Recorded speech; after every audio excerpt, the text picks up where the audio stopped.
صباحك عجز يا بلادي يا أرض المدنى والمدفع.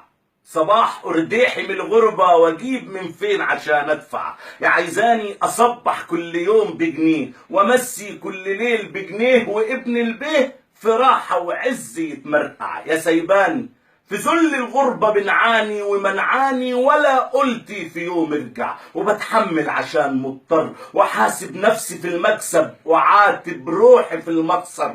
وبعمل شغل بايديا، انا اللي اطبخ وانا اللي امسح وانا اللي اغسل وانا اللي انشر، وهو فاكرني في التكييف ولبس نضيف. ده انا مصلوب في عز البرد بتقطع، جنابه يمشي على السجاده ويبرطع. اشي ابيض وشي اصفر وشي احمر وشي يفقع. وبعد ده كله يا ريس عايز ندفع بذمة ربنا ينفع؟